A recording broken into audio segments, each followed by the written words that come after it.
Ya, nah saudara, jadi kita tahu bagaimana akhirnya kita lihat kedua menantunya ini kemudian pulang begitu ya, disuruh pulang oleh Naomi, saudara. Ya kalau kita lihat di sini permintaannya, nah perbedaannya adalah katakan Orpa menuruti permintaan itu meskipun dengan berat hati. Jadi kita lihat di sini kalau kita membaca di dalam bagian firman Tuhan, ya di dalam ya ayat firman Tuhan. Ayat yang ke-14, menangis pula mereka dengan suara keras, lalu Orpa mencium mertuanya itu minta diri, tetapi Rut tetap berpaut padanya. Jadi di sini kita lihat bagaimana Rut tetap tegas menolak permintaan daripada Naomi itu sendiri. Ya, dan kalau kita lihat, saudara, menariknya adalah Rut berkata demikian ayat 16. Janganlah desak aku meninggalkan engkau dan pulang dengan tidak mengikuti engkau. Sebab kemana engkau pergi, ke situ jugalah aku pergi. Dan di mana engkau bermalam, di situ jugalah aku bermalam. Bangsamu lah bangsaku dan Allahmu Allahku. Di mana engkau mati, aku pun mati di sana. Dan di sanalah aku dikuburkan. Beginilah kiranya Tuhan menghukum aku. Bahkan lebih lagi daripada itu, jikalau sesuatu apapun memisahkan aku dari engkau, selain daripada maut. Nah, saudara, kalau kita lihat di sini, bagian ini menarik, saudara ya. Jadi ada yang mengatakan inilah komitmen dari Ruth. Ya, dan Ruth ini saudara menyatakan kasihnya kepada Naomi. Jadi Naomi tetap menjadi orang tua bagi Ruth, saudara. Walaupun dikatakan ya banyak tantangan, banyak pergumulan, tetapi dia tetap mengikat dirinya, ya mengikat hatinya kepada Naomi dan juga bangsanya. Kalau kita lihat di sini, bangsamu lah bangsaku dan Allahmu Allahku. Begitu ya, dimanapun engkau mati, aku pun mati di sana, di sanalah aku dikuburkan. Ya. Nah, saudara, akhirnya kalau kita lihat, akhirnya mereka kembali ke Bethlehem dan di sana Ruth mendapatkan kesempatan untuk bekerja mengumpulkan ceceran jelai di ladang milik Boas, kerabat jauh dari Elimelek. Nah, saudara, jadi kita lihat bagaimana pasal 2 ada cerita tentang perjumpaan Ruth dengan Boas. Ya. Nah, setelah kita lihat penulisan daripada kitab Ruth ini. Nah, penulisnya itu tidak diketahui. Ada yang mengatakan menurut tradisi Talmud itu Samuel penulisnya, ya karena ini kan zaman hakim-hakim.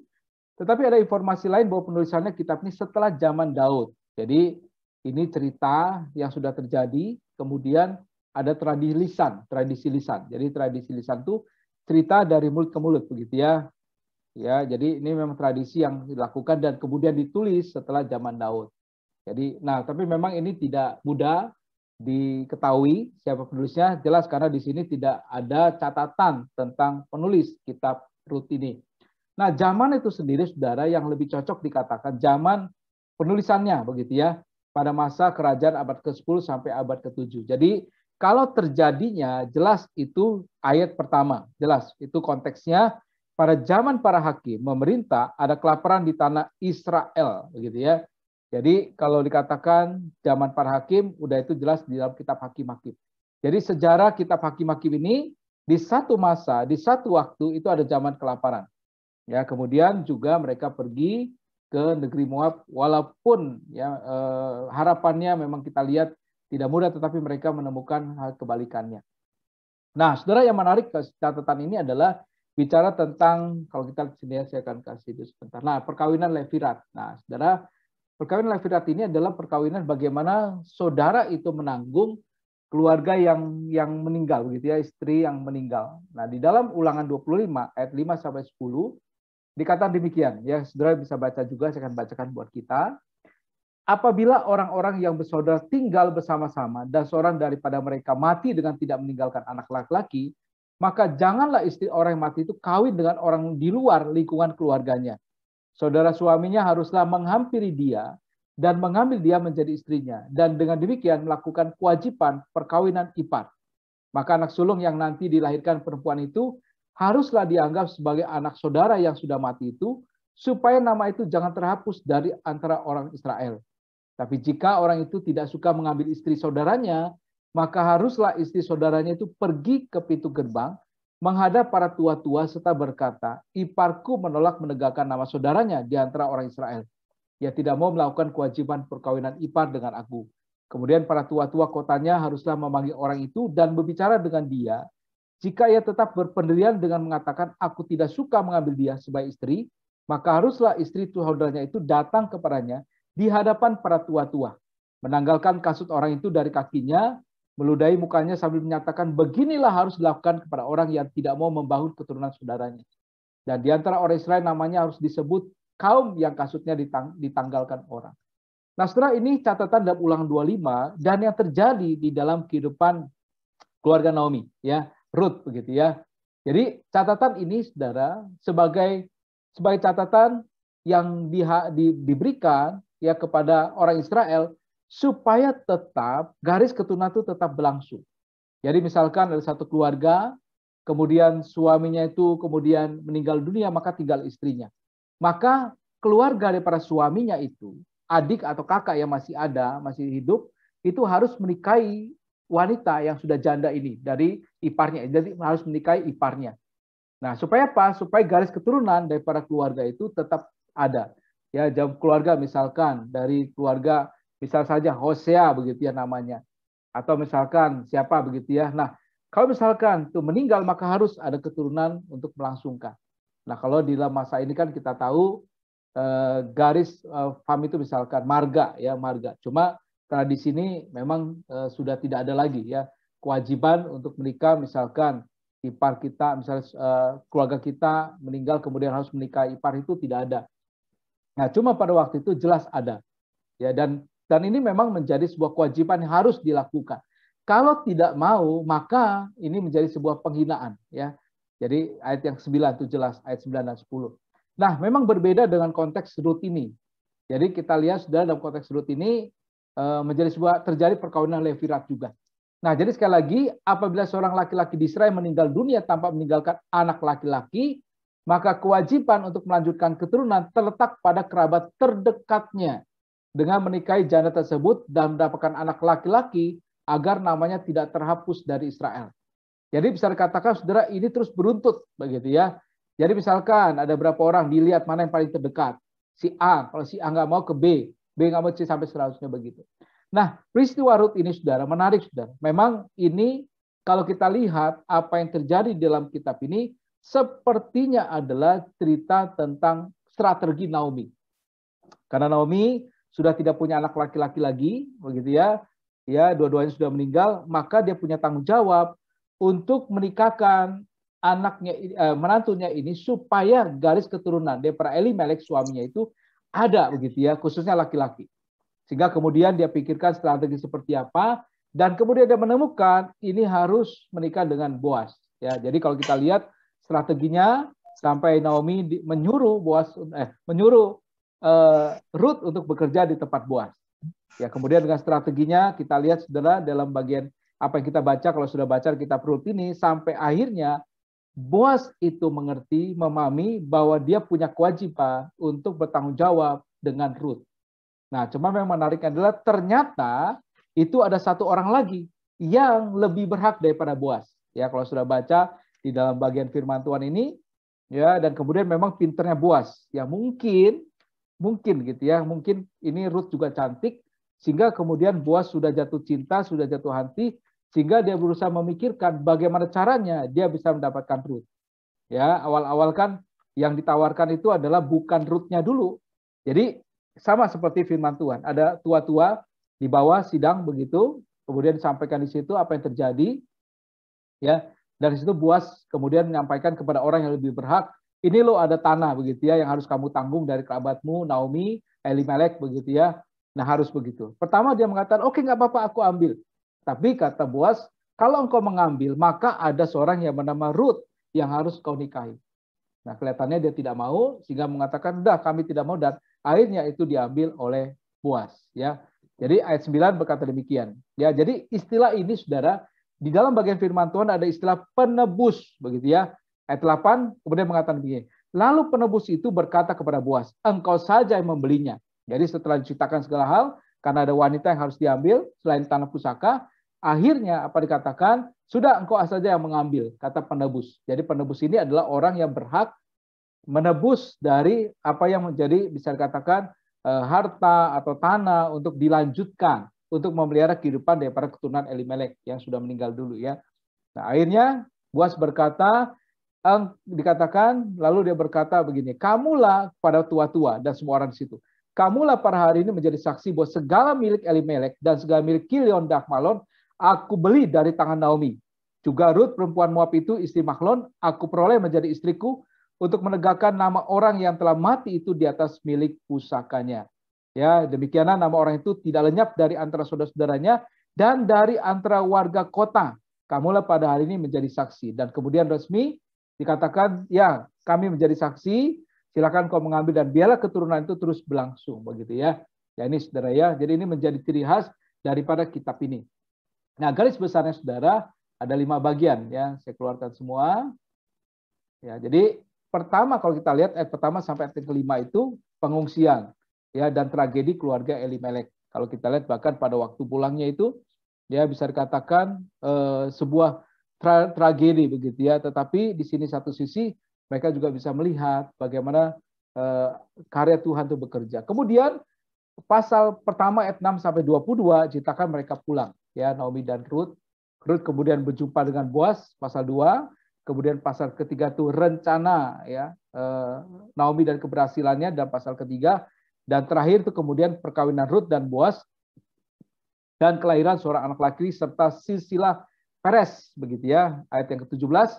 Dan tetangga-tangga perempuan memberi nama kepada anak itu, katanya pada Naomi telah lahir seorang anak laki-laki, lalu mereka menyebutkan namanya Obed, dialah ayah Isai, ayah Daud. Nah saudara, dari kitab ini ada 3 hal yang penting. Pertama adalah pemeliharaan Allah atas umatnya. Ini penting saudara ya. Jadi ketika ada kelaparan di situ, kelihatannya Tuhan juga kalau satu sisi bergantung nih ya. Satu sisi kalau kita lihat, mungkin orang mengatakan mereka itu tidak beriman karena kemudian pergi ke Moab. Tapi di satu sisi mengerti saudara. Mengertinya kenapa? Karena secara manusia kita itu membutuhkan jaminan. Ketika kelaparan terjadi, tidak ada makan, mau tidak mau memikirkan. Elimelek memikirkan istri dan anak-anaknya. Apa yang dilakukan? Dan ini memutuskan dia pergi ke Moab. Tetapi pada waktu di Moab memang terjadi tragedi. Meninggal begitu ya. Tampaknya Tuhan seperti tidak memelihara. Tampaknya seperti Tuhan itu meninggalkan. Ini memang tragedi, bahkan seperti yang terjadi saat ini. Ya, kenapa Tuhan izinkan COVID terjadi? Di mana Tuhan? Kenapa Tuhan tidak mencegah? Ya, mungkin juga kalau kita lihat di sini, bagaimana Naomi juga meratapi ya, ayat yang ke-21 ya. Jadi ketika orang-orang menyambut melihat mereka, kemudian Naomi berkata apa? Janganlah sebut aku Naomi, pasal pertama ayat 20. Sebutlah aku Mara, sebab yang Maha Kuasa telah melakukan banyak yang pahit kepadaku. Ya. Dengan tangan yang penuh aku pergi, tetapi dengan tangan yang kosong Tuhan memulangkan aku. Sepertinya kalau kita satu sisi Tuhan itu begitu kejam. Ya, dikatakan apa? Dia lanjutkan begini. Ya, mengapakah kau menyebutkan aku Naomi? Karena Tuhan telah naik saksi menentang aku dan yang Maha Kuasa telah mendatangkan malapetaka kepadaku. Di satu sisi kelihatannya Naomi melihat ada kepahitan, marah kepahitan. Ya, melihat betapa Tuhan kejam dalam kehidupan dia dan keluarganya. Tapi setelah peristiwa berikutnya, sebenarnya Tuhan juga tetap memelihara bagaimana keluarga Elimelek ini tetap punya keturunan. Ya, tetap melalui Rut. Bahkan di dalam rancangan Tuhan ini, sadar tidak sadar, sebenarnya Tuhan merencanakan hadirnya ya anak daripada Rut dan Boas, kemudian menurunkan yang namanya Daud. Kita tidak tahu saudara ya, bagaimana rahasia Tuhan. Tetapi ini menjadi sebuah hal yang penting dalam kehidupan kita umat Tuhan. Di dalam setiap situasi yang sulit, sebenarnya Tuhan itu saudara, ada hal yang indah yang Tuhan janjikan. Di dalam kehidupan yang berat bagi Naomi, ternyata Tuhan sudah merancangkan yang juru selamat melalui keturunan daripada Rut ini, saudara. Ya, jadi Rut datang ke Bethlehem atau datang ke Israel itu karena tragedi yang dialami oleh Naomi. Ya, jadi pergi ke Moab. Siap, saudara. Kalau kita misalkan begitu ya, kalau tidak pergi, Elimelek, Naomi dan keluarga tidak pergi ke Moab, tidak akan berjumpa dengan namanya Rut begitu ya. Walaupun tragedi terjadi, Rut pulang begitu ya, artinya datang pulang ke Israel, ke Yehuda, kemudian juga berjumpa dengan Boas dan kemudian lahir begitu ya keturunan daripada Boas dan juga Rut ini. Nah, kemudian yang kedua saudara, ini bicara tentang kesetiaan iman di tengah pergumulan. Nah, saudara ini sekali lagi kelihatannya terbalik. Tampaknya mereka itu tidak setia gitu ya. Moab, Elimelek, ya Naomi pergi ke Moab, demikian juga dua anaknya. Dan kemudian ya tampaknya juga ya kehilangan iman di dalam apa yang disampaikan oleh Naomi. Ya Tuhan menentang aku, Tuhan membuat aku menderita, begitu ya. Sepertinya tampaknya itu kehilangan iman. Tetapi kalau kita lihat di dalam bagian firman ini ternyata tetap begitu ya, ada satu keyakinan, ada sebuah kepercayaan bahwa Tuhan itu tetap menolong begitu ya. Nah, lihat saja seperti tetap perkataan ya daripada Naomi pasal yang kedua begitu ya kepada Rut begitu ya. Lalu datanglah begitu ya. Kita lihat di sini bagaimana juga. Jadi bagaimana ada Tuhan boleh menolong ya. Ada kata-kata bagaimana Tuhan memberkati, Tuhan menyertai begitu ya. Ada pertolongan Tuhan. Kemudian Naomi berkata kepada menantunya pasal 2 ayat 20, diberkatilah kiranya orang itu oleh Tuhan yang rela mengaruniakan kasih setianya kepada orang-orang yang hidup dan yang mati. Jadi Naomi tetap di dalam situasi ini dia melihat Tuhan tuh tetap ada begitu ya. Dia udah kehilangan dua anaknya ya. Dia udah kehilangan kehidupan mungkin yang lama, yang indah. Tapi di tengah situasi ini dia punya pengharapan di dalam Tuhan melalui Boas begitu ya. Melalui seperti ini. Jelas dikatakan ayat 20, diberkatilah kiranya orang itu oleh Tuhan yang rela mengaruniakan kasih setianya kepada orang-orang yang hidup dan yang mati. Ada hesed, ada kasih setia. Dan di sini Naomi tetap belajar dengan iman percaya kepada Tuhan. Jadi sekali lagi saudara, iman yang seperti ini tidak mudah. Di tengah pergumulan, tengah kesulitan tidak mudah. Orang mungkin bisa beriman pada waktu jaya, waktu sehat. Tapi waktu sulit, waktu menderita, di mana imannya? Tapi Naomi saudara, dan juga mengajarkan kepada Rut, ya Rut belajar iman. Ya karena di situ, kalau kita lihat bagaimana Rut juga berkata, bangsamu, bangsaku, Allahmu, Allahku. Dan dia belajar iman daripada Naomi ini. Walaupun ada kepahitan, walaupun tampaknya benci, marah sama Tuhan, tapi dia tetap percaya ada kasih setia Tuhan yang nyata dalam kehidupan mereka. Nah, yang terakhir saudara, ini bicara tentang Goel penebus. Ya, jadi tema ini penting. Jadi Goel penebus ini adalah orang sekali lagi yang punya kewajiban menebus bagi keluarga yang punya masalah. Ya, yang tadi misalkan bukan hanya bicara tentang wanita atau istri saja, tapi sebenarnya bicara tentang tanah pusaka. Jadi misalkan gitu ya, kasus Naomi. Naomi bersama dengan Rut, dua wanita. Siapa yang akan mengerjakan tanah pusaka? Walaupun mereka pergi, saudara, ke Moab, mereka masih punya tanah pusaka di negeri Yehuda, begitu ya, di negeri Israel ini. Dan ini menjadi tantangan, siapa yang mengurus? Siapa yang bekerja? Ya, ada tanah, ada kebun dan segala macam. Mungkin juga ya punya domba-domba begitu ya, ada apa segala sesuatu. Nah, ini ada orang yang harus berhak, harus punya orang yang wajib untuk menebus. Caranya siapa yang paling terdekat itu yang menebus. Nah, di sini jelas kata itu kata penebus. Jadi dialah yang harusnya menebus. Dan kita lihat bagaimana akhirnya Boas yang menebus. Nah, di dalam konteks keselamatan saudara, ini bicara tentang penebus yaitu Yesus Tuhan kita. Jadi Tuhan Yesus juga menjadi pihak yang menebus, yang membayar. Harusnya dikatakan saudara orang berdosa itu sudah dihukum begitu ya. Artinya sudah dibawa murka Allah, dihukum kebinasaan oleh Allah. Tetapi Tuhan mau datang ke dalam dunia menebus, membayar dengan darahnya. Sehingga setiap orang yang percaya kepadanya tidak binasa, melainkan beroleh hidup yang kekal. Bapak Saudara, kitab 1 Samuel ini mempunyai dua bagian. Namun hari ini kita akan konsentrasi di bagian yang pertama saja. Dan kitab 1 Samuel, kata Samuel itu banyak sekali penafsir setuju dan berpendapat yang sama bahwa nama Samuel ini menjadi kitab di dalam yang akan kita bahas ini itu diambil daripada satu tokoh yang sangat dominan di dalam kitab ini, secara khusus di dalam 1 Samuel ini. Kalau kita melihat Samuel itu siapa, Bapak Ibu Saudara, itu dimulai dengan 1 Samuel pasal yang pertama, gitu ya. Kalau Bapak Ibu Saudara punya Alkitab di rumah, silakan dibuka. Saya rindu Bapak Ibu Saudara membuka, mengeksegesi sendiri, mencari sendiri. Nah, Samuel ini adalah seorang anak laki-laki. Apa yang spesial daripada Samuel? Sebenarnya kalau kita melihat dari biografi daripada Samuel, Samuel itu punya papa namanya Elkana, gitu ya. Namanya papanya Elkana, dijelaskan bahwa Elkana ternyata punya 2 istri. Pada waktu itu saya tidak akan berdebat tentang kenapa bisa pada waktu itu punya 2 istri.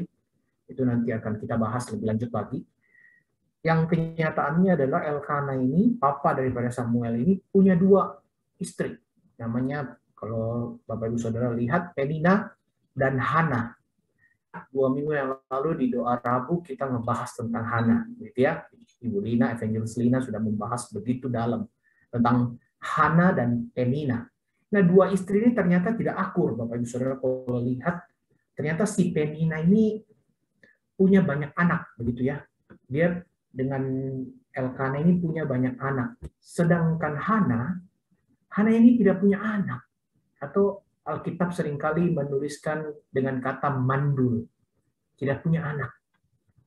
Dan ternyata 2 perempuan di dalam satu rumah itu, Alkitab di mana-mana sudah mengatakan dan menjelaskan kepada kita tidak mungkin bisa akur. Sehingga kenapa pernikahan Kristen itu harusnya monogami, bukan poligami, begitu ya, karena pasti tidak akan hidup bahagia, gitu ya. Nah, 2 perempuan ini, satu mandul, satu tidak. Ternyata yang tidak mandul ini, Penina ini yang Tuhan kasih anak, ternyata suka mengintimidasi Hana, gitu ya. Singkat cerita, di dalam biografinya Hana itu tersakiti. Kalau di dalam istilah film, istri yang tersakiti, gitu ya. Namun ternyata Elkana ini tendensinya sayang Hana. Jadi walaupun dia tidak punya anak, tapi dia sayang sekali sama Hana. Hana ini orang beriman. Dia suka pergi ke Bait Allah di Silo, gitu ya. Dia suka berdoa kepada Tuhan dan dia minta anak di situ. Dan singkat cerita, baru saudara bisa lihat di 1 Samuel pasal yang pertama, Tuhan jawab Hana. Tuhan jawab Hana dan Tuhan hadirkan anak untuk Hana. Dan anak itu diberi nama Samuel. Samuel itu kalau Bapak Ibu Saudara lihat mempunyai arti aku meminta kepada Tuhan dan Tuhan menjawabnya. Gitu ya. Indah sekali ya. Kalau Bapak Ibu Saudara mungkin kepikiran belum punya nama anak, mungkin Samuel cocok ya, gitu ya. Jadi aku meminta kepada Tuhan dan Tuhan menjawabnya. Dan ternyata di balik cerita itu Samuel ini ternyata menjadi sebuah nasar yang Hana berikan kepada Tuhan. Akhirnya Samuel setelah disapi oleh Hana, kemudian dibawa ke bait suci untuk dipersembahkan menjadi hamba Tuhan. Kalau tanda kutipnya hamba Tuhan seperti masa kini. Dan dia dibawa asuhan Imam Eli, yang pada waktu itu adalah seorang imam yang sangat berpengaruh di dalam kehidupan bangsa Israel.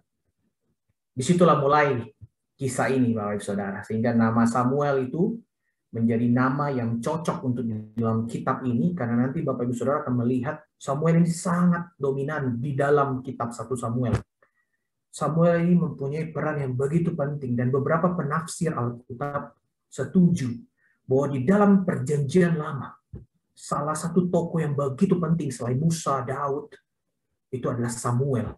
Karena periode kelahiran Samuel ini menandakan satu new era, satu periode baru di dalam kehidupan orang-orang Israel pada waktu itu. Kita langsung masuk saja ya. Pengantar daripada kitab ini, penulis dari kitab Samuel ini ternyata anonimus. Walaupun disebutkan Samuel namanya, namun bukan berarti dia yang menulis. Sebagian besar penulis Alkitab, penafsir Alkitab, melihat bahwa penulisan kitab Samuel ini anonimus, tidak diketahui siapa. Bukan Samuel, walaupun ceritanya banyak tentang Samuel. Yang kedua, Bapak Ibu Saudara, kita akan melihat bahwa kenapa saya tadi katakan bahwa periode di dalam kitab Samuel ini menjadi satu hal yang sangat signifikan. Karena di dalam periode inilah Samuel itu menjadi satu tokoh yang membawa satu periode baru dalam kehidupan orang-orang Israel, yaitu periode monarki. Atau seringkali kita dengar kerajaan. Periode kerajaan dimulai di dalam kehidupan bangsa Israel, mulai dari masanya Samuel. Jadi Samuel ini mempunyai satu engsel, gitu ya, menjadi satu engsel link between judges, gitu ya, hakim, periode hakim-hakim, dan periode kepemimpinan kerajaan dipimpin oleh raja. Yang ketiga, Bapak Ibu Saudara, kalau kita membaca kitab 1 Samuel ini, kita akan melihat ada sebuah alur cerita. Alkitab itu 90% penuh dengan cerita. Tapi saudara kalau suka baca cerita, saya sangat menyarankan bagi saudara membaca Alkitab. Karena 90% penulisan seluruh Alkitab Perjanjian Lama maupun Baru itu penuh dengan cerita. Dan 1 Samuel ini juga merupakan sebuah alur cerita yang ternyata banyak sekali cerita-cerita yang menarik. Contoh ya, bagi saudara, saya memberikan brainstorming kepada Bapak Ibu Saudara supaya Bapak Ibu Saudara itu semakin tertarik untuk baca. Bapak Ibu Saudara sering dengar yang namanya Daud dan Goliat. Itu cerita paling signifikan dan paling banyak anak-anak sekolah minggu tahu. Itu sampai ada lagu. Itu ada di dalam kitab 1 Samuel. Ada kisah Daud dan Yonatan. Ada kisah tentang Daud itu sendiri di dalam 1 Samuel. Dan nanti kalau kita melihat di dalam 2 Samuel juga ada kisah yang begitu menggebarkan, yaitu berbicara tentang dosa-dosa daripada Daud. Salah satunya Bathsheba, begitu ya. Jadi banyak sekali alur cerita yang menarik di dalam kisah 1 Samuel ini. Sehingga ada penafsir yang menyatakan bahwa 1 dan 2 Samuel are among the most famous from the ancient world. Many works of literature, banyak sekali literatur pada waktu itu, music, art, itu diproduksi atau dibuat di masa itu, di dalam cerita-cerita itu. Jadi ini menjadi satu hal yang begitu penting. Tapi saudara, kalau kita membaca satu cerita, sekali lagi saya tekankan bahwa cerita di dalam Alkitab itu bukan berbicara tentang fiktif, bukan berbicara tentang tidak nyata. Justru penulisan di dalam Alkitab, cerita itu berdasarkan yang namanya seringkali kita ucapkan dalam teologi adalah historiografi. Berdasarkan satu histori yang bisa dibuktikan. Jika Bapak Ibu Saudara meneliti atau mencari arkeolog-arkeolog, ini bukan cerita yang omong kosong. Semua cerita di dalam Alkitab itu disusun berdasarkan histori. Kalau kita baca buku sejarah, gitu ya Bapak Ibu Saudara, itu kita akan sangat mudah memetakan. Cuman yang menarik, kalau kita baca buku sejarah, saya dulu paling benci sejarah. Saya jujur ya, waktu SMP, SMA saya paling tidak suka sejarah. Tapi justru ketika saya masuk menjadi hamba Tuhan, sejarah itu tidak pernah bisa lepas di dalam kehidupan kekristenan. Karena dari sejarah kita akan melihat gambaran besar bagaimana Tuhan bekerja di dalam sejarah. Nah, kalau kita melihat atau belajar dulu sejarah, Bapak Ibu Saudara, gitu ya, perang di Ponegoro, gitu ya, perang ini sebelum kemerdekaan, maka kita akan disajikan dengan beberapa perang-perang, gitu ya. Nah, apakah itu berarti bahwa pada waktu itu perang di Ponegoro saja yang terjadi? Kita tahu bahwa banyak sekali di daerah-daerah tertentu juga ada perang-perang. Tetapi di dalam buku sejarah itu hanya memuat beberapa cerita yang menjadi spotlight. Saya ulang ya, menjadi satu penekanan penting spotlight untuk diceritakan, meskipun ada perang-perang kecil yang lainnya. Tetapi perang di Ponegoro ini menjadi satu spotlight untuk masuk ke dalam satu sejarah histori yang tidak bisa dilupakan ketika bangsa Indonesia merebut kemerdekaan ini. Nah, demikian juga dengan Alkitab. Alkitab itu penuh dengan cerita. Tetapi tidak semua cerita itu dimasukkan ke dalam Alkitab. Karena kalau dimasukkan semuanya ke dalam Alkitab, Alkitab kita bukan 66 kitab. Tetapi Alkitab kita pasti lebih daripada 66 kitab.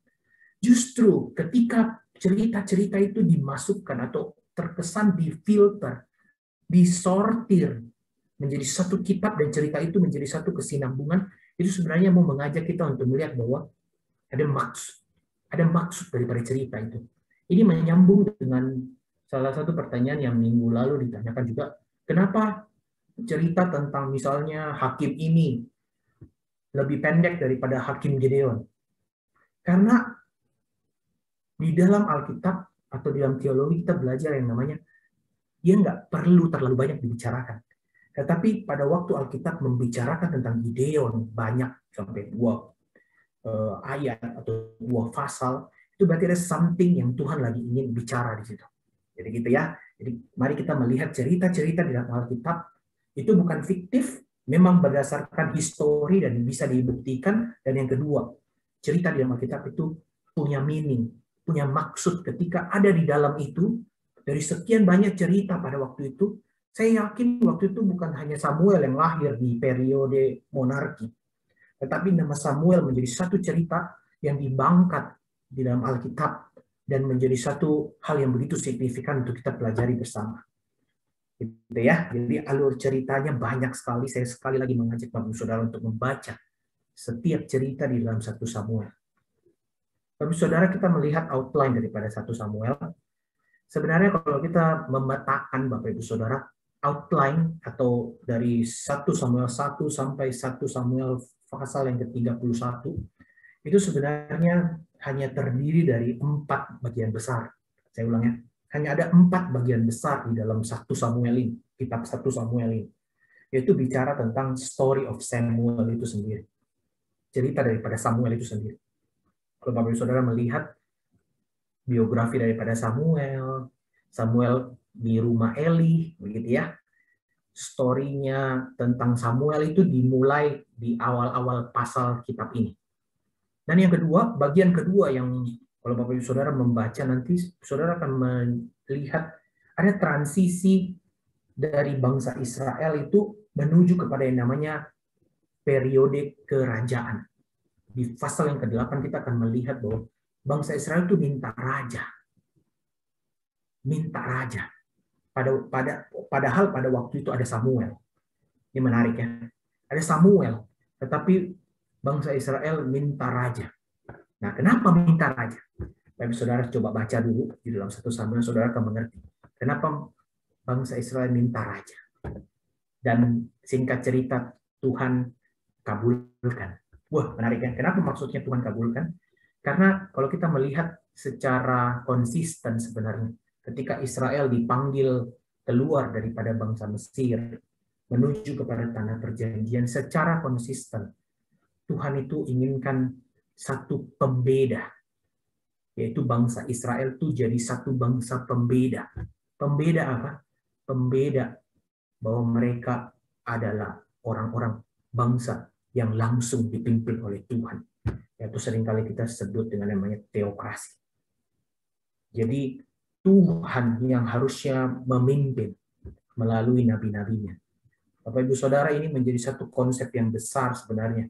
Sehingga ketika bangsa Israel minta raja, minta pemimpin, di pasal yang ke-8 Bapak Ibu Saudara akan melihat sebenarnya bangsa Israel menolak kepemimpinan Tuhan.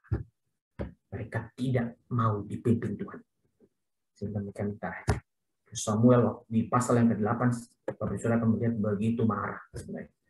Tapi Tuhan bilang, bukan kamu Samuel yang ditolak, tapi aku yang ditolak oleh mereka. Ketika setiap kali saya membaca itu Bapak Ibu Saudara ya, perikop itu aja, saya jujur tersentak.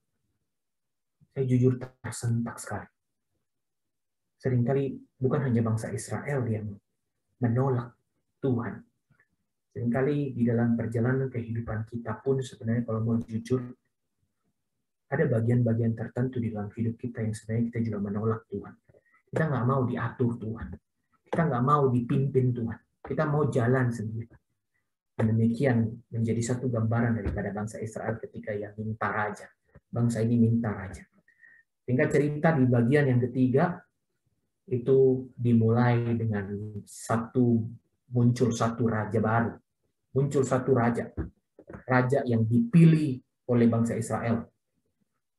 Namanya Saul. Nah, cerita daripada Saul itu kita akan lihat nanti di pasal yang ke-9 sampai pasal yang ke-15 di dalam 1 Samuel.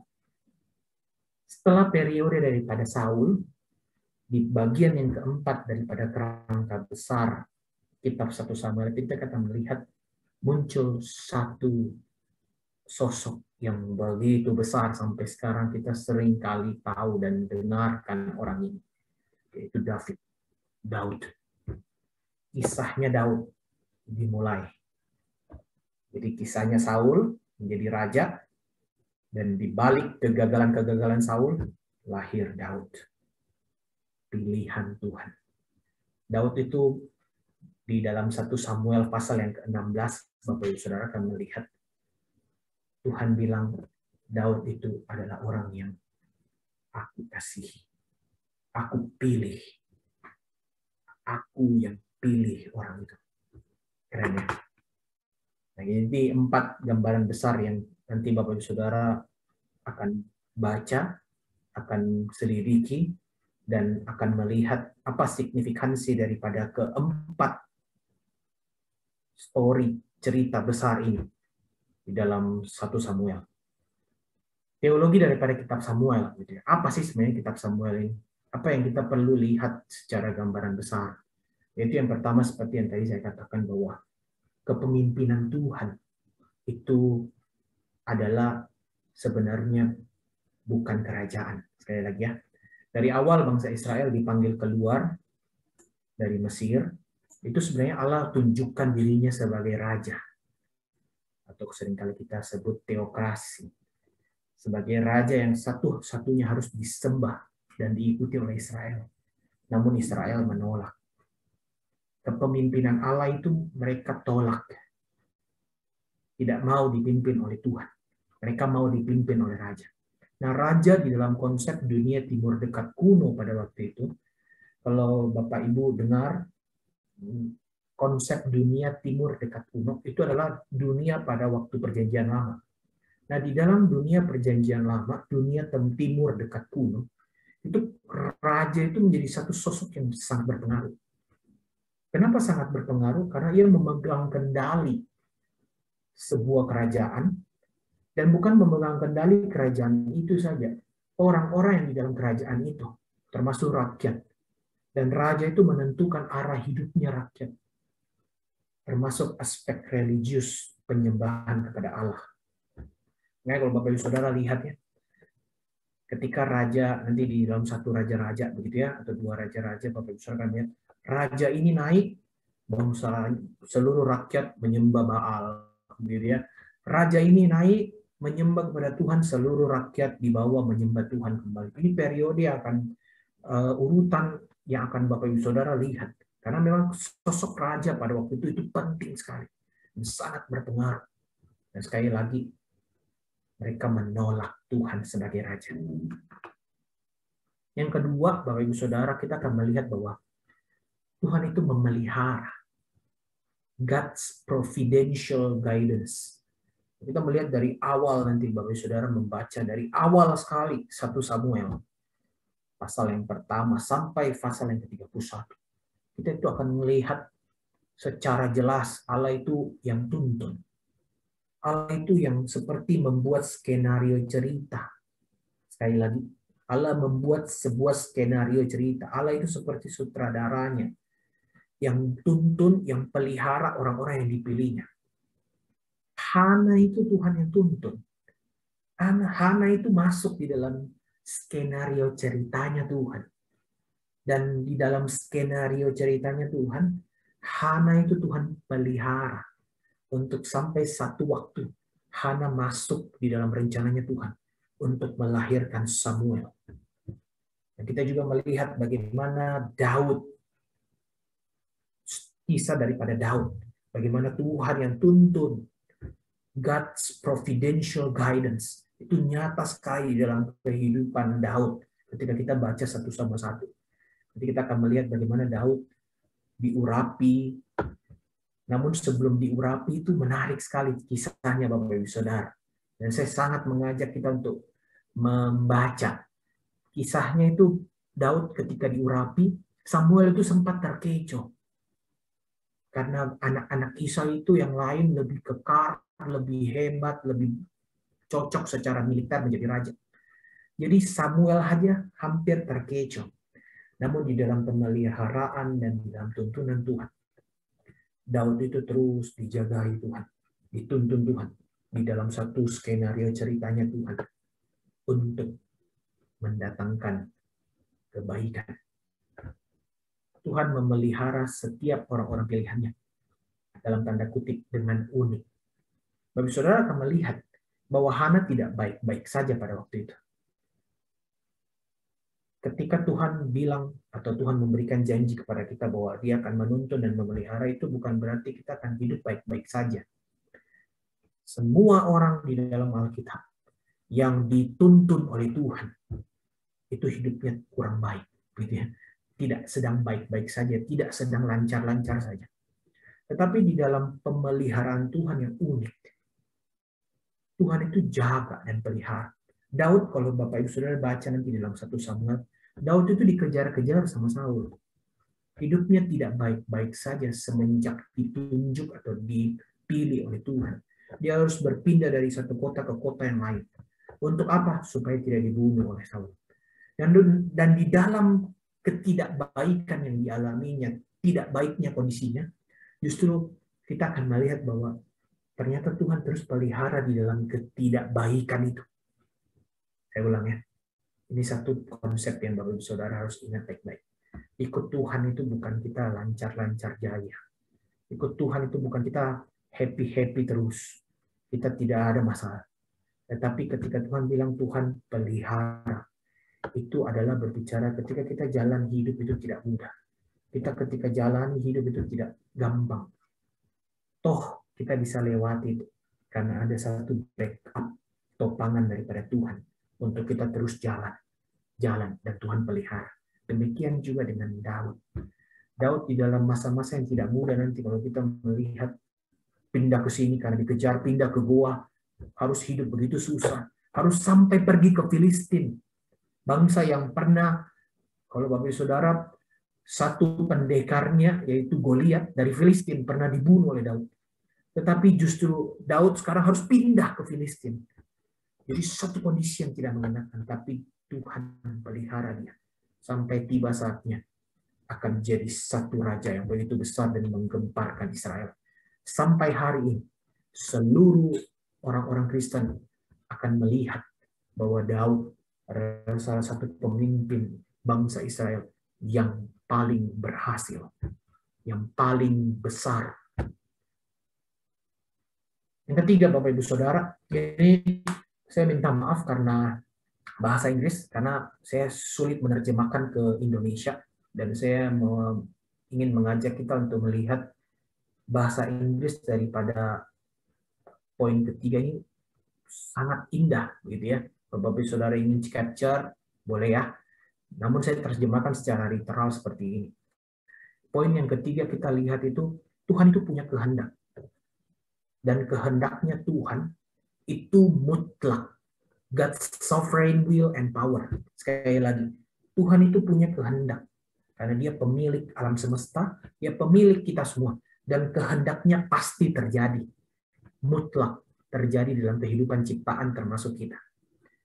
Nah, di dalam kemutlakan kehendaknya Tuhan, poin yang pertama itu Tuhan itu tahu apa yang paling the best, atau kalau di sini dituliskan truly well about everything. Tuhan itu di dalam kehendaknya yang tidak terbatas, dia tahu everything, dia tahu semuanya. Karena dia owner dan creator of the world. Sekali lagi, karena dia pemilik segalanya, dan ketika ia berkehendak, maka di satu sisi kita tahu bahwa ia tahu segalanya. Yang kedua, Tuhan itu punya kehendak. Karena Tuhan punya kehendak yang mutlak, maka ia memilih dan menolak orang-orang berdasarkan kehendaknya yang mutlak. Ini menarik ya. Apa ini maksudnya? Tuhan memilih dan Tuhan menolak. Wah, ini akan kita lihat di dalam 1 Samuel. Tuhan itu menolak Saul. Sekali lagi, Tuhan memilih Daud, Tuhan menolak Saul. Berdasarkan apa? Bukan berdasarkan karena hanya Saul itu tidak dengar-dengaran gitu ya. Bukan hanya Saul itu tidak ganteng kayak Daud, enggak. Tapi berdasarkan his absolute sovereign will, berdasarkan kehendaknya yang didasarkan kepada kemahatauannya akan segalanya. Begitu ya. Jadi yang pertama, Tuhan itu tahu segalanya, dan di dalam kemahatauannya akan segalanya, he choose or rejects people. Ia memilih dan menolak orang-orang. Yang ketiga, Bapak Ibu Saudara, terkadang ya, kalau kita lihatnya di dalam Alkitab kita baca, kita itu bingung. Kenapa ya kayak seakan-akan Tuhan itu mengubah keputusannya seperti Abraham gitu ya, waktu peristiwa Sodom dan Gomora. Tuhan itu kayak bersedia untuk tawar-menawar dengan Abraham. Atau seringkali kita mendapatkan satu statement kata-kata, lalu berubahlah hati Tuhan, begitu ya. Berubahlah hatinya Tuhan. Nah, itu seringkali menjadi satu pergunjingan.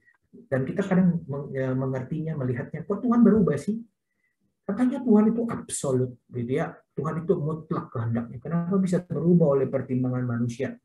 Seakan-akan kita melihat Tuhan itu change his decision, mengubah keputusan. Tapi sebenarnya tidak. Saya ulang ya. Sebenarnya tidak, Bapak Ibu Saudara. Di mata kita kayak melihat Tuhan itu ubah. Sebenarnya enggak. Tuhan tidak pernah ubah pikirannya di dalam kemahatauannya dan kehendaknya. Tetapi Tuhan, ini menarik sekali, Tuhan di dalam kemutlakannya, di dalam kehendaknya mutlak, itu Tuhan itu ikuti cara mainnya manusia. Saya ulang ya. Jadi di dalam kemahatauannya Tuhan itu ikuti cara mainnya manusia. Tetapi nantinya cara main manusia ini itu akan mengarah kepada kembali ke absolute will-nya. Contohnya seperti misalnya kalau Bapak Ibu Saudara punya anak begitu ya. Anak saudara belajar berjalan begitu ya, misalnya dulu kalau flashback ingat. Nah, kita akan membiarkan anak itu jalan. Jalan, tapi di dalam perjalanan anak itu dia kayak ngerasa bebas nih, gue bisa jalan nih tanpa mama gue. Tetapi ternyata di dalam dia berjalan, sebenarnya dia berjalan di dalam satu area yang kita sudah batasi. Di dalam satu area yang kita sudah patok ini aman buat dia, gitu ya. Jadi kurang lebih seperti itu ketika kita melihat Tuhan sepertinya kayak berubah ini decision-nya. Enggak. Tapi Tuhan di dalam kemutlakannya dia change his way untuk deal dengan manusia. Tetapi sebenarnya bukan deal dengan manusia. Tuhan itu ikut cara mainnya manusia untuk bawa kembali kepada plan-nya. Wah, kita akan melihat nanti dalam 1 Samuel banyak sekali tentang itu. Bagaimana kayak seakan-akan no hope nih. Kenapa Daud, kalau seandainya Saul itu bunuh Daud, gitu. Bagaimana ini? Tapi yang menarik kita akan melihat ceritanya itu Saul itu kayak sudah hampir dapat Daud, tetapi Daud itu bisa luput, lolos. Dan akan sangat terlihat bagaimana cara mainnya manusia. Itu Tuhan ikuti, gitu ya. Tuhan ikuti cara mainnya manusia, tetapi bawa manusia itu ke his plan dan purpose. Ini penting. Jadi Bapak Ibu Saudara, tanamkan di dalam satu konsep Tuhan itu tidak pernah bisa berubah. Dan ketika ia menetapkan sesuatu, itu ketetapannya berdasarkan kemahatauannya yang sempurna, yang tidak mungkin salah. Salah satu dosen saya pernah katakan kalau Tuhan itu salah ya. Kalau Tuhan bisa salah, dia sungkan kok jadi Tuhan. Maka dia akan sungkan untuk jadi Tuhan. Justru karena Tuhan tidak pernah bisa salah. Maka ketika Tuhan tidak pernah bisa salah, maka mari tetap melihat bahwa apa yang terjadi dalam hidup kita itu bukan satu kesalahan, tetapi itu sebuah maksudnya Tuhan. Bahkan even kesalahan kita membuat kita menderita. Mari kita melihat bahwa kesalahan kita yang membuat kita menderita pun itu sebenarnya di dalam satu kehendak mutlaknya Tuhan untuk bawa kita masuk ke dalam rencananya. Daud ketika ia melakukan dosa, seakan-akan sudah no hope, seakan-akan dia sudah begitu parah dan memang parah sekali yang dia lakukan. Apakah Tuhan tidak tahu? Tuhan tahu. Tapi Tuhan tahu kelemahan dia untuk bawa dia kepada satu rencana agungnya Tuhan. Jadi back to the God plan and purpose, gitu ya. Jadi kembali kepada rencananya Tuhan di dalam kegagalan manusia. Saya berhenti sampai di sini. Kita akan melihat beberapa pertanyaan-pertanyaan yang sudah masuk ya. Bapak Ibu Saudara, saya buka ya. Ya, saudara, saya akan tampilkan pertanyaan nanti Pak Henry. Saya aja mungkin ya Pak. Okay. Saya aja ya Pak. Kenapa? Saya aja sekalian langsung jawaban. Jadi kalau jemaat mau dapat bisa ya. Oh ya, sip, silakan. Sip, saya langsung ya. Bapak Ibu untuk tampilkan di Word. Jadi langsung dengan jawabannya. Tadi saya sudah coba merampungkan gitu ya. Jadi langsung Bapak Ibu Saudara bisa membaca begitu ya. Agak lebih besar ya, Henry. Agak lebih besar karena di handphone lebih kecil jadinya. Oh, lebih kecil ya? Ya, kalau handphone lebih. Jadi digedekan aja, dimaksimalkan besarnya. Apakah sudah besar seperti ini? Terus, nggak apa-apa.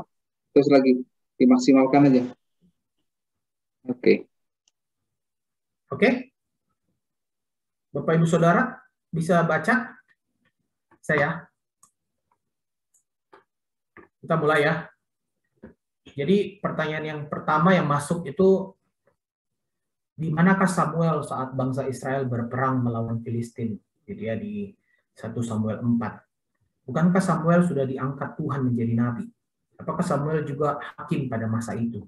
Nah, kalau Bapak Ibu Saudara coba langsung kita buka ya, buka di dalam 1 Samuel 4. Nah, waktu itu memang keadaannya itu tabut Tuhan dirampas. Mereka itu sudah harus berperang melawan Filistin. Nah, di mana Samuel? Ini menarik pertanyaannya. Samuel memang sudah dipilih Tuhan. Kalau kita lihat di pasal sebelum 1 Samuel 4, itu memang Samuel sudah dipilih Tuhan untuk menjadi pengganti, begitu ya, untuk jadi pemimpin pada waktu itu, untuk menjadi hakim pada waktu itu, dan itu ditetapkan oleh Tuhan. Namun, Bapak Saudara, belum saatnya ia tampil jadi pemimpin. Karena pada waktu itu masih ada Eli. Bapak Saudara lihat di awal 1 Samuel, itu ada satu imam, Imam Eli namanya. Nah, imam itu imam besar waktu itu, gitu ya, imam yang cukup berpengaruh, dan mereka tahu, semua bangsa Israel tahu bahwa ini pemimpin, imam pada waktu itu. Walaupun kita tahu dengan cerita Imam Eli ini punya 2 anak, gitu ya, nanti Bapak Saudara baca, 2 anak itu suka tilep persembahannya Tuhan. Persembahannya Tuhan di rumah Tuhan itu ditilep sama anak hamba Tuhan, anak, kalau zaman sekarang anak gembalanya yang tilep uang Tuhan sendiri. Dan kita tahu Eli itu sudah ditolak Tuhan. Dan Tuhan minta, dan Tuhan tetapkan Samuel sebenarnya. Namun belum saatnya. Terkadang memang di dalam masa transisi ya, Tuhan itu menunggu waktu yang tepat. Walaupun sudah dipilih, namun belum saatnya ia tampil. Nah, periode 1 kitab Samuel ini kita akan melihat bahwa ini periode yang penting. Periode berubah dari judge menuju monarki. Periode dari hakim menuju kepada kerajaan. Namun yang menarik, Samuel ini jadi link, jadi penghubung 2 ini. Jadi periodenya Samuel sekali lagi jadi penghubung antara 2 ini. Sehingga dia juga bisa disebut hakim, dan memang dia disebut hakim, tetapi juga dia disebut sebagai leader pada waktu itu. Karena kenapa? Karena kalau Bapak Ibu Saudara lihat, semua bangsa Israel pasti cari dia. Mengambil decision apapun, semua bangsa Israel cari dia. Sebelum bangsa Israel minta raja. Gitu ya. Nah, yang lebih menariknya lagi, saya rindu Bapak Ibu Saudara, ayo kita buka yuk 1 Samuel pasal yang ke-7 ya. Ayat yang ke-15. Itu bilang begini nih. Ini kalimat yang indah sekali bagi saya. Ketika firman Tuhan bilang ini, Samuel itu memerintah sebagai hakim atas orang Israel seumur hidupnya.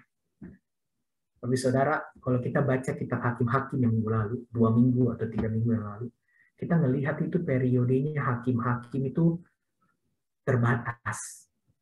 Tidak ada hakim yang begitu lama. Ada lama tapi tidak lama, begitu ya, ada periodenya. Dan hakim di dalam kitab hakim-hakim itu selalu bawa ketentraman, keamanan, kenyamanan bagi Israel. Ketika hakim sudah tidak ada, perang lagi, menderita lagi Israel.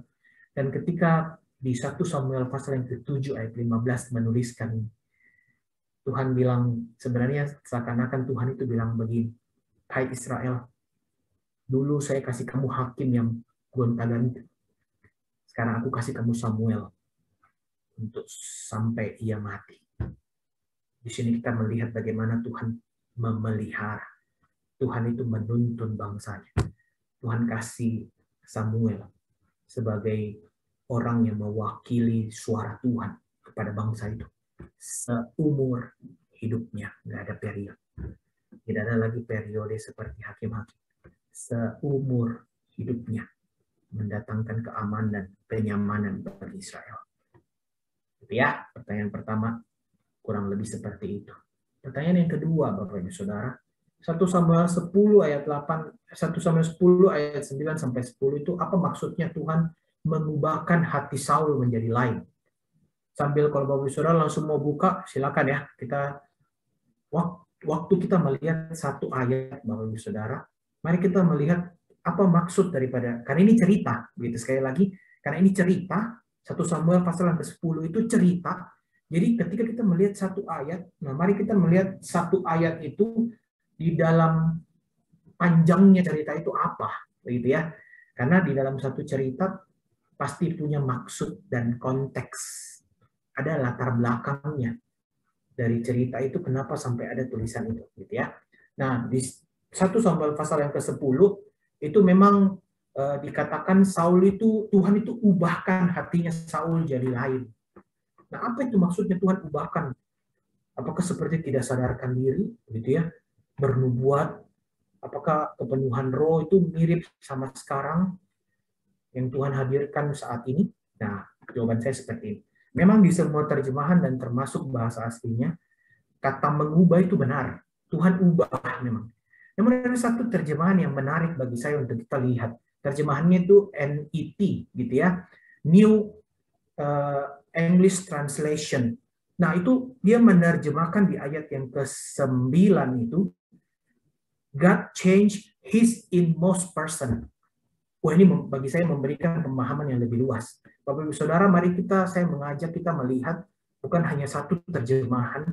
Ketika kita membaca bahasa Inggris pun, jangan hanya terpaku kepada satu terjemahan, tapi mari kita membandingkan terjemahan-terjemahan apa yang ada, itu melengkapi kita untuk melihat bahwa ada hal yang lebih luas untuk kita bisa lihat. Nah, dari terjemahan NET ini memberikan kita satu pemahaman yang menarik sekali. Jadi maksudnya di sini tuh Allah bukan mengubah hatinya, Allah mengungkapkan kedalaman hati yang sesungguhnya dari Saul. Jadi istilahnya, memang Saul kalau sudah bobrok ya bobrok, begitu ya. Memang Saul sudah kesel atau iri hati ya sudah iri hati.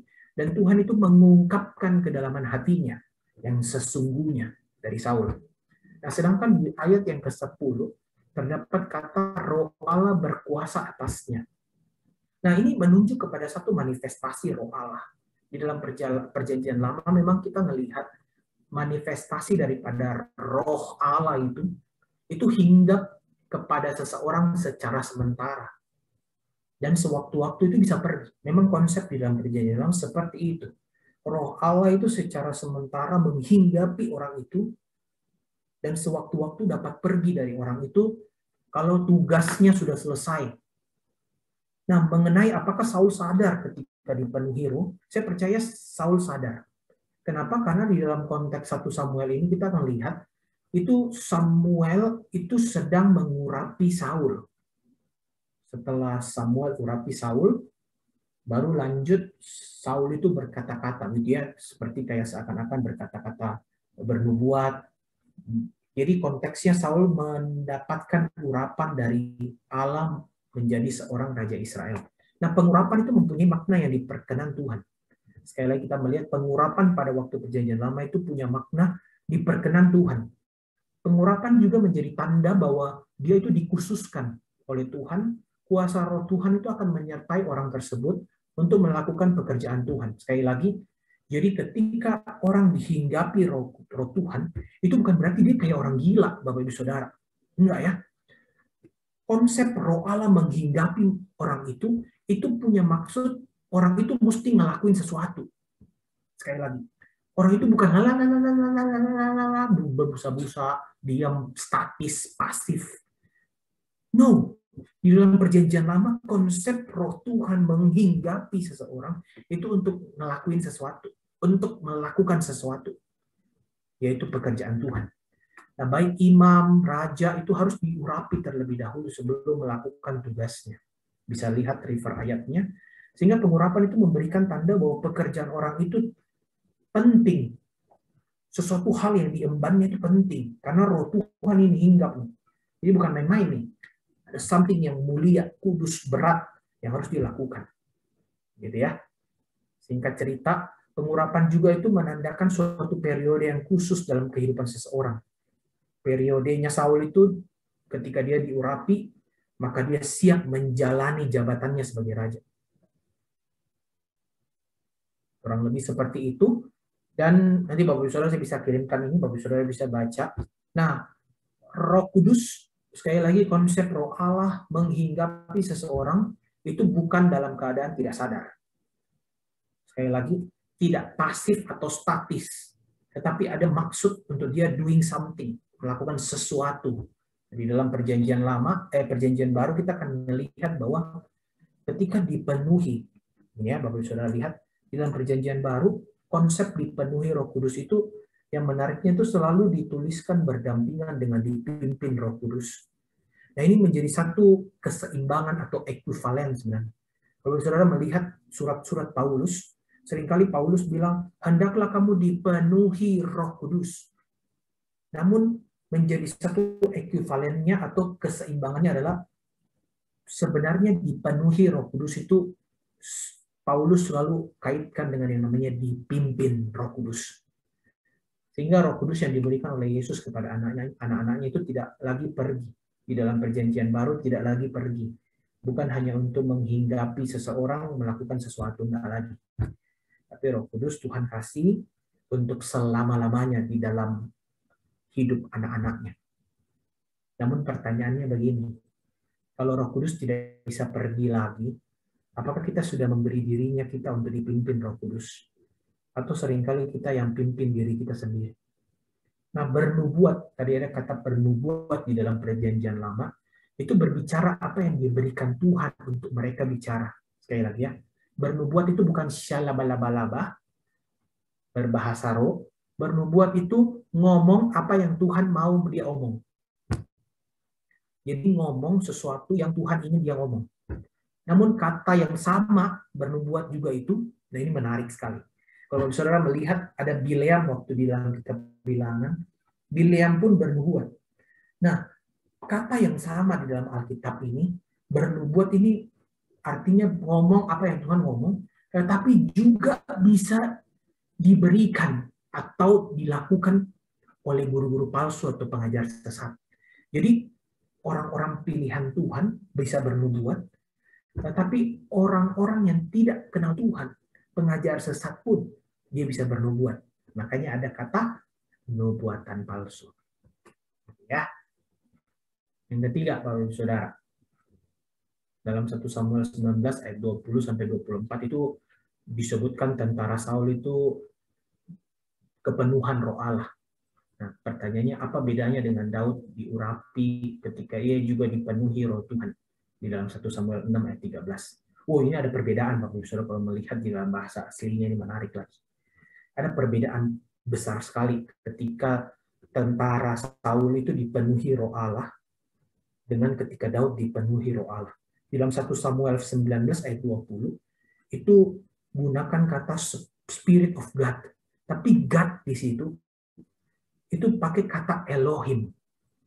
Nah, Elohim di situ dapat mengarah kepada Allah yang benar, namun juga dapat mengarah kepada ilah lain selain Allah. Saya ulang ya. Elohim itu plural. Di dalam Ibrani, Elohim itu plural. Nah, karena dia plural, jamak, bisa menunjuk kepada Allah yang benar, tetapi juga bisa mengarah kepada ilah lain.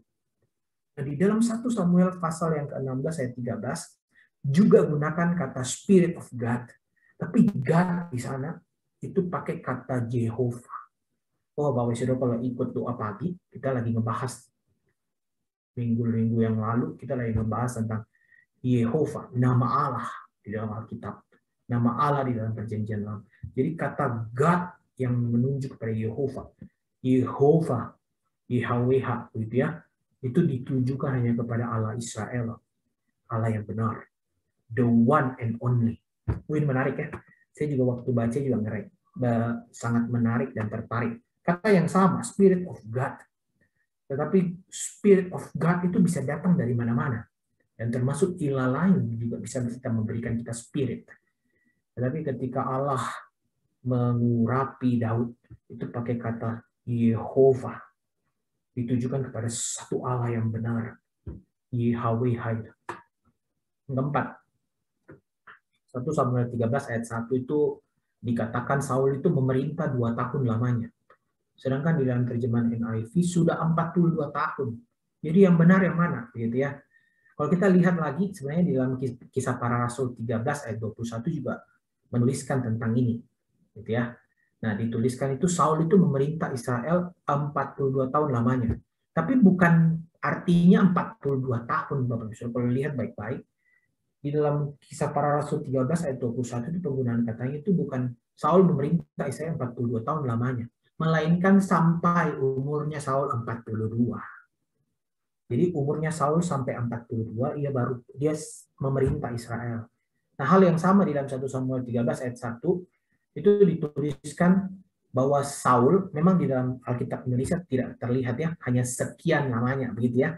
Kalau dalam Alkitab bahasa Indonesia tulisnya sekian tahun gitu ya kalau nggak salah ya. Ya sekian tahun. Nah, itu sebenarnya 40 tahun. Dan pada waktu ia menjadi raja Israel selama 2 tahun ia memerintah Israel. Jadi tidak ada yang salah dengan penggunaan kata ini sebenarnya. Cuma memang kita perlu melihat dari sudut pandang bahwa ya maksudnya bukan perintah Israel 42 tahun, memerintah sampai umurnya 42 tahun. Kelima ya, Bapak Saudara. Bagaimana kutuk Saul bisa dihilangkan? Wah, kan ada ceritanya tuh ya. 1 Samuel 14 itu Saul itu bilang sama rakyatnya, "Ayo, kalian harus bersumpah tidak boleh makan dan minum sampai kita harus berperang." Nah, sekali lagi kita harus mesti lihat konteksnya apa itu waktu itu. Apa itu maksudnya 1 Samuel 14 ayat 24 lagi ngomong apa? Nah, mereka itu lagi pengen ini berperang dengan Filistin. Bapak Saudara lihat, mereka pengen berperang begitu ya. Mau berperang. Nah, dalam masa-masa seperti itu, si Saul ini bilang sama rakyatnya, "Tidak ada yang boleh makan ya, tidak ada yang boleh minum, kita berperang nih." Nah, kutuk pada zaman perjanjian lama itu sebenarnya suatu ucapan yang berbahaya. Sekali lagi, berbahaya. Apalagi diucapkan oleh Nabi atau orang pilihan Tuhan. Karena kutuk itu pada hakikatnya adalah sebuah keyakinan yang diyakini akan terjadi. Nah, mari kita melihat apa yang sebenarnya tujuan Saul itu suruh rakyat bersumpah itu apa. Sebenarnya kalau kita lihat konteks ceritanya itu, Saul itu minta rakyat itu puasa, itu tidak makan minum itu supaya waktu perang sama Filistin mereka itu tidak terhalang makan sama minum. Tapi semangatnya si Saul ini untuk bikin supaya konsen prajuritnya justru ceroboh, karena manusia kalau tidak makan mati ya. Tidak makan, tidak minum, ya tidak mungkin punya kekuatan berperang, Bapak Ibu Saudara. Jadi tindakan kecerobohannya Saul ini bisa jadi jerat nih bagi dia. Bisa jadi kekalahan nih, karena petarung-petarungnya itu kalau nggak makan, minum, aduh, bagaimana bisa bertarung sama Filistin. Nah, yang lebih menarik lagi, kalau kita lihat di ayat yang ke-27, di dalam 1 Samuel 14, itu katakannya begini, Yonatan itu tidak dengar sumpahnya ayahnya. Sekali lagi ya, Yonatan tidak dengar. Nah, pada hakikatnya kutuk itu terikat kepada orang yang ucapkan dan yang imani. Saya ulang ya, kutuk itu punya faedah, punya kegunaan bagi yang ucapkan dan yang imani. Nah, kutuk itu tidak ada gunanya bagi orang-orang yang tidak ucapkan dan mengimaninya. Nah, kalau ada yang bilang, "Saya kutuk kamu jadi pendek," misalnya, ya gue nggak imani gitu, saya nggak percaya. Jadi tidak ada faedahnya sebenarnya, tidak ada manfaatnya. Nah, kutuk itu akan menjadi satu hal yang begitu penting kalau kita imani dan kita ucapkan. Ya. Berikutnya ya, Bapak Saudara, mengapa pasukan tentara Yehuda itu disebutkan tersendiri. Kenapa seringkali ada kata-kata di Alkitab itu, ini suku Yehuda. Memang ya, Bapak Saudara lihat, memang si Yehuda ini suku yang cukup spesial di mata Tuhan. Karena dari Yehuda, Mesias nanti akan lahir, Yesus Kristus akan lahir, hadir di dalam manusia, bagi manusia. Saudara bisa lihat river ayatnya banyak, gitu ya. Nah, cuma yang saya pengen penekanannya itu adalah ketika kita melihat memang suku-suku Yehuda itu banyak orang-orang hebat. Petarung-petarung hebat. Contoh, Yosua 14 ayat 11 itu ada salah satu petarung yang namanya Kaleb bin Yefune. Ini Kaleb, kalau Bapak Saudara lihat ini, hebat ini. Di Yosua pasal 14 ayat 11 itu Kaleb itu dari suku Yehuda. Ini petarung ini. Kenapa petarung? Kalau Bapak Saudara lihat di Yosua 14 ayat 11 itu ceritanya itu, dia itu sudah tua, tapi dia belum dapat daerah, kasarnya lah ya. Dia belum dapat pembagian tanah dan dia mau Hebron. Dan dia bilang sama si Yosua, Yos gitu ya. Yos, kasih dong itu Hebron gitu ya. Saya masih kuat. Waktu dia bilang saya masih kuat, sama seperti saya waktu muda. Wah, ini petarung ini. Jadi memang ini spesial. Ini orang-orang dari suku Yehuda, kita akan melihat banyak yang spesial. Tentara-tentara suku Yehuda, pejuang-pejuangnya dari suku Yehuda ini memang agak di luar normal gitu ya. Di luar tentara-tentara pada umumnya begitu ya. Salah satunya saya angkat Kaleb dan Yefune. Lanjut ya. 1 Samuel 15, apakah Saul benar-benar menyesali dosanya? Mengapa Tuhan tidak mengampuni dosanya? Wah, ini pertanyaan yang sering kali saya ditanyakan. Kenapa Tuhan tidak pilih-pilih kasih? Kalau di pelayanan saya di Jakarta dulu, kokoh gitu ya. Kokoh, kenapa Tuhan itu kayak pilih kasih? Tuhan tidak sayang ya sama Saul. Tuhan sayang Daud, tapi Saul dibuang ya. Kalau Bapak Ibu Saudara lihat baik-baik ya, di dalam 1 Samuel 15. Saul itu tidak sungguh-sungguh sesali dosanya. Coba deh baca baik-baik. Bukan hanya 24 dan 25. Tapi seterusnya Bapak Saudara coba lihat. Saul itu tidak sungguh-sungguh menyesali dosanya. Itu terlihat jelas di ayat 30. Di dekat-dekat ayatnya. Coba Bapak Saudara dari 25 ke 30. Saul itu arogan sekali. Dan tetap ingin dihormati sebagai raja di hadapan Tuhan. Saul itu bilang, iya gue memang dosa nih kasarnya masa kini. Gue memang dosa nih Samuel nih. Tapi setidaknya lu tunjukin dong hormat lu ke gue. Hormatmu kepada saya. Wah, ini orang yang bukan menyesali dosa. Beda sekali sama Daud, Bapak Saudara. Saudara lihat ya Daud. Ketika Nathan menuding dia. Kau ini orang yang seperti orang yang di dalam perumpamaanku. Yang kau ambil satu yang berharga daripada orang itu. Untuk kepentinganmu sendiri. Daud itu saat itu langsung menyesali dirinya. Dan yang lebih pentingnya adalah dosanya Daud itu. Konsekuensi daripada dosanya. Dia terima. Kalau Daud lihat, kalau saudara lihat ya Daud itu ketika ia melakukan dosa, ia menyesali dirinya, ia minta ampun sama Tuhan. Apakah lantas langsung Tuhan ampuni dosanya? Tidak. Dosa selalu ada konsekuensi. Dan konsekuensi itu harus dibayarkan. Harus ditanggung kepada si pembuat dosa. Itu namanya adilnya Tuhan. Mau orang yang paling disayang Tuhan sekalipun seperti Daud. Ketika berbuat dosa di hadapan Tuhan. No matter what. Tidak ada satupun gerasi atau excuse. Dosanya harus ditanggungkan. Dan yang lihat sikapnya Daud, Bapak Ibu Saudara, Daud terima konsekuensinya Tuhan akibat dosa tanpa ngomong seperti Saul, gitu ya. Jadi bedanya jauh sekali. Daud Saul sesali dosanya tidak. Itu hanya pencitraan kalau masa kini, gitu ya. Pencitraan. Tuhan tidak suka pencitraan. Kalau Tuhan telah undur dari Saul, dia diganggu roh jahat. Di 1 Samuel 16 ayat 14. Apakah ini rencana dari Tuhan? Ini seringkali pertanyaan yang memang banyak juga ditanyakan.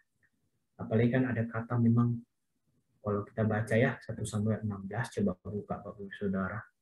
Itu ada kata gini nih. Ini makanya Alkitab Indonesia kita perlu harus berhati-hati. Di ayat yang ke-14 di dalam 1 Samuel 16 bilang gini. Roh Tuhan itu telah mundur dari Saul.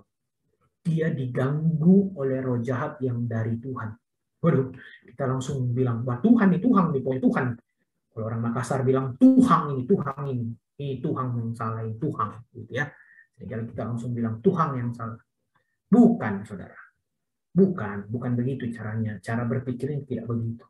Bukan rencana Tuhan. Bukan juga kiriman Tuhan. Bedakan Tuhan yang kirim sama Tuhan izinkan. Sekali lagi dia tahu segalanya, gitu ya. Tuhan itu tahu segalanya. Pergerakan setan pun dia tahu. Tapi kenapa Tuhan seakan-akan tidak cegah pergerakannya setan? Belum saatnya. Tuhan masih izinkan. Permission. Bukan Tuhan yang kirim nih, tapi Tuhan tahu. Tuhan izinkan. Tuhan kasih permisi nih, monggo. Ayo, you mau apa? You mau intimidasi? Sudah, silakan.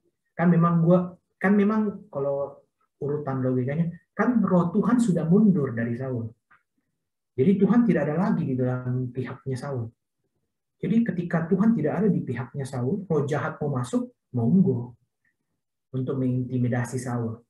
Nah, mari kita lihat kronologi yang Bapak Ibu Saudara di pasal ini, di dalam pasal ini. Nah, kalau kita lihat 1 Samuel 13 itu Saul itu sudah tidak taat, dosa nih Saul. Sudah lakukan kesalahan nih di 1 Samuel 13. Nah, konsekuensinya Allah itu tolak dia. Di 1 Samuel 15 Allah itu tolak. Jelas. Saya menolak kamu, Saul.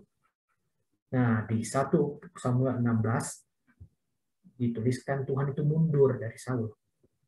Nah, artinya Tuhan tidak lagi sama-sama Saul. Nah, ini menarik. Bapak Saudara ingat baik-baik. Ini konsep yang penting. Dalam ketidakhadiran Tuhan, maka itu artinya ada kemungkinan kehadiran iblis atau roh jahat. Saya ulang ya. Ini penting. Ini konsep yang penting sekali dalam teologi. Di dalam ketidakhadiran Tuhan, maka itu artinya ada celah kehadiran iblis atau roh jahat. Itu terlihat ketika Yesus di perumpamaan-perumpamannya mengusir kerasukan setan di Matius. Ketika ada analogi, setan itu keluar, sudah diusir, setan keluar, tapi terlihat masih kosong nih ruang hatinya. Masih kosong nih ruang hatinya nih orang. Maka setan itu bawa lebih ganas daripada dia untuk masuk ke dalam orang itu. Ketidakhadiran Tuhan itu memungkinkan ada celah kehadiran iblis atau roh jahat. Dalam 1 Samuel 17, Eliab itu kakak Daud berkata bahwa ia mengenal keberanian Daud dan kejahatan hati Daud. Kan ini konteksnya ceritanya kan Daud pergi ke medan perang. Waktu itu sudah masa genting. Goliat sudah siap menyerang. Israel ketakutan, Eliab pun ketakutan sebagai kakak. Nah, Daud ini yang polos-polos begitu ya, yang masih kayak anak-anak muda datang ke medan perang gitu ya. Nah, waktu konteksnya datang ke medan perang, terus Daud dengar nih Goliat ngomong mencemooh Israel. Terus Daud bilang, "Ada apa ini? Kenapa dia mencela Israel?" Terus Eliab bilang, "Kejahatan hatimu, Daud." Wah, itu apa maksudnya? Apakah artinya Daud hatinya jahat? Tidak. Saudara kalau lihat ceritanya, itu memang dari awal kakaknya Daud sudah tidak suka sama Daud. Kita lihat di 1 Samuel 16 ayat 13, sudah tidak suka karena dari semua anak Isai itu banyak anaknya ya. Daud itu paling kecil, paling bontot. Ya. Nah, dari semua anaknya Isai, Daud yang diurapi oleh Samuel jadi raja. Daud, dan itu dilihat sama semua saudara-saudaranya yang lain. Nah, sejak saat itu Daud sudah disalahpahami. Semua yang dilakukan itu sudah jahat. Ya sama lah ya, seperti misalnya dalam kehidupan sekarang, saya anak paling kecil, Bapak Saudara. Saya punya koko Cece. Kalau kita lakukan sesuatu, mama sayang kita, gitu ya. wah Koko pasti cemburu, iri, Cece pasti iri. Jadi semua yang kita lakukan, walaupun baik sekalipun, saya lakukan apapun, walaupun baik, kalau namanya sudah tidak suka, ya pasti tidak suka. Ya. Jadi kakaknya Daud sudah tidak suka. Nah makanya waktu Daud datang ke medan pertempuran, kakaknya sudah kesal nih lihat nih. Sombong ini, mau mau bergaya ini di sini nih, mentang-mentang sudah diurapi Samuel nih, sudah sombong dia. Padahal belum tentu Bapak Saudara. Kenapa? Karena Daud memang datang ke situ bukan mau lihat perang, tapi memang disuruh oleh ayahnya bawa makanan. Jadi Daud itu tidak lagi unjuk gigi, cuma memang dia datang atas perintah ayahnya untuk lihat kakak-kakaknya. Gitu ya. Orang ya kalau namanya sudah tidak suka ya sama seseorang, itu orang mau bikin apapun Bapak Ibu Saudara, mau bikin yang baik pun kita pasti tetap lihat itu tidak baik. Ini kesalahan. Ini kesalahan berpikir. Nah, Bapak Ibu Saudara, ini juga jadi pelajaran untuk saya. Saya pun tidak terluput seringkali kalau saya sudah benci orang, maka ketika orang itu melakukan apapun, orang yang saya benci melakukan apapun walaupun baik, saya akan tetap menganggap itu evil. Satu hal yang tidak baik. Yang terakhir ya, Daud itu berulang kali tanya kepada orang Israel dan mendapatkan jawaban yang sama. Nah, kalau kita lihat di dalam 1 Samuel 17 itu ternyata memang untuk membunuh Goliat itu ada hadiah yang dapat, gitu ya. Ada hadiah dari raja. Saul itu sudah frustasi, gitu ya. Sudah tidak tahu siapa yang mau lawan, jadi dia kasih sayembara. Ayo siapa yang bisa bunuh si Goliat nih? Nanti dapat hadiah nih. Hadiahnya menggiurkan. Kalau masa kini kayak dapat satu Lamborghini nih, dapat rumah mewah nih di daerah Setra Duta, atau di daerah-daerah mahal nih, di daerah Sukajadi dapat rumah bagus nih. Wah, semua orang pikir hadiahnya bagus, tapi siapa yang mau mati muda, begitu ya? Siapa yang mau mati duluan? Tidak ada, begitu ya. Nah, kalau dalam alur ceritanya itu Daud itu baru tiba di medan pertempuran. Namanya juga baru tiba ya. Jadi belum terlalu dengar nih apa tadi hadiah raja itu belum dengar. Nah, baru juga ketemu Goliat. Nah, sehingga itu ketika kita lihat di ayat yang ke-25, Daud itu mungkin saja dengar memang hadiahnya raja itu kalau bisa bunuh Goliat. Tetapi bukan itu responnya Daud. Kalau lihat di ayat yang ke-26, dia itu tidak seberapa tertarik dengan hadiah raja. Kenapa? Karena dari statementnya, dari pernyataannya, ucapannya. Di ayat 26 itu, Daud itu bilang gini, siapa itu orang yang tidak bersunat mencemooh Allah Israel?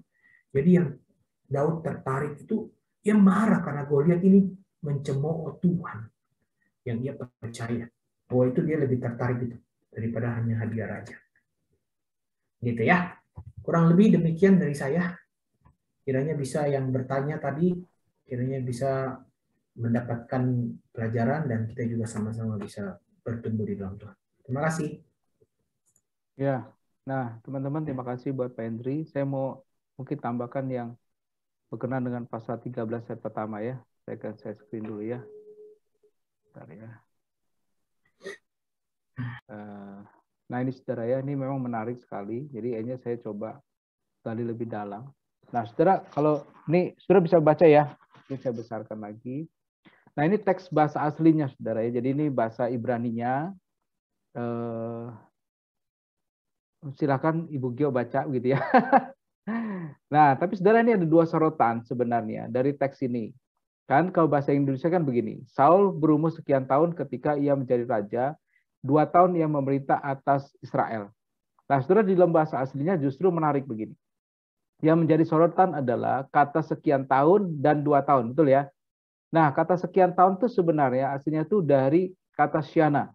Nah, ini ya, kata Syana itu yang ini ya, jadi Syana 8141. Nah, Syana itu artinya apa sudah? Ini adalah single begitu ya, satu begitu ya.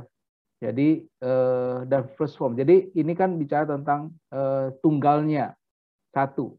Nah, kemudian yang menarik adalah kata 2 tahun itu adalah memakai kata shenayim, ya second, jadi couple, double. Nah, ini menarik saudara, ini kata aslinya, bahasa aslinya. Nah, kenapa kemudian di dalam terjemahan bahasa Indonesia itu satunya itu sekian tahun, ya. Di dalam aslinya itu satu menjadi sekian tahun. Nah, 2 tetap diterjemahkan 2 tahun. Nah, kan tidak mungkin ini ya sebenarnya. Ini sebenarnya catatan yang tidak mungkin. Masa Saul cuma memerintah 2 tahun? Nggak mungkin ya. Apalagi dia berumur sekian tahun. Kalau di sini dikatakan berumur 1 tahun, lebih nggak masuk akal lagi. Gitu. Karena ini teks bahasa aslinya. Nah, mari kita lihat teks yang tadi, saudara ya. Nah, teks King James ini, KJV ini King James. Nah, King James itu memakai langsung terjemahan dari sini, dari aslinya ya, King James. Jadi dia mengatakan Saul memerintah 1 tahun, 1 year. Dan setelah yang memerintah selama 2 tahun, nah ini 2 years, begitu ya, 2 tahun. Jadi ini menjadi teks begitu ya, nggak mungkin masuk akal begitu ya. Kenapa? Ini menjadi teks yang sulit. Nah, yang menarik adalah New American Standard Bible, New SBC, dan juga NIV, ini kemudian menerjemahkan yang berbeda. Di sini ada 30 years, begitu ya. Kemudian ada 42 years. Jadi begini, kenapa NIV sama NSB ini berbeda?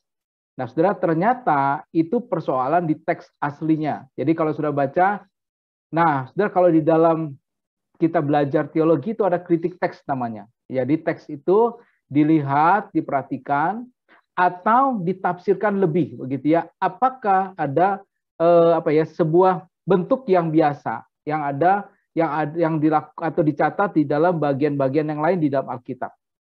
Nah, umumnya kalau sudah membaca dalam catatan Alkitab tentang raja-raja, maka biasa begini. Seseorang disebut rajanya, kemudian dia berumur berapa, dan kemudian memerintah berapa tahun, begitu ya.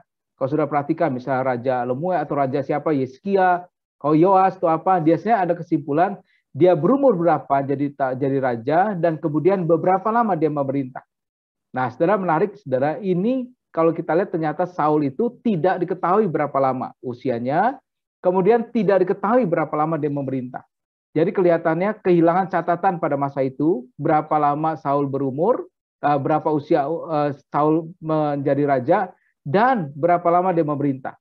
Jadi akhirnya dalam teks aslinya itu dipakai kata yang yang umum lah ya, yang rada ngambang sebenarnya. Tapi ini menjadi catatan bahwa ya itu istilah 1 tahun itu menunjuk kepada angka tertentu, dan angka 2 tahun itu kelipatan, perkiraan begitu ya, perkiraan dari berapa dia usia. Misalkan begitu ya, misalkan dia usia 30 tahun. Nah, itu tinggal ditambahkan begitu ya. Mungkin kira-kira berapa lama. Nah, makanya ada dua angka nih di situ.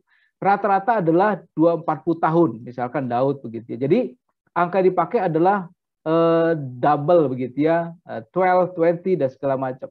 Nah, coba kita perhatikan di sini ya.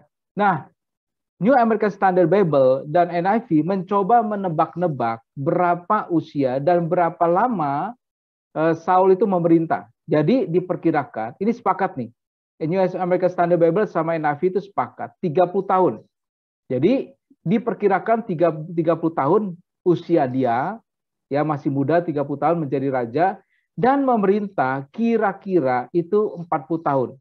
Ya, kira-kira, ini perkiraan. Jadi aslinya itu cuma usia 1 tahun, memerintah 2 tahun, nggak mungkin. Nah, New American Standard sama NIV mencoba untuk menebak atau bisa memperkirakan berdasarkan dengan mayoritasnya, artinya berdasarkan yang ada perkiraan dari teks aslinya begitu ya. Walaupun manuskrip itu tidak ada begitu ya kata 30 maupun kata 40, tapi ini diduga dari catatan perhitungan yang ada. Ya, jadi di sini muncul kata 30 tahun waktu dia mulai memerintah dan 40 tahun. Nah, ini sudah ada yang mencatat begini. Secara harfiah naskah Ibrani harus diterjemahkan, Saul berumur 1 tahun ketika ia menjadi raja. 2 tahun ia memerintah atas raja Israel.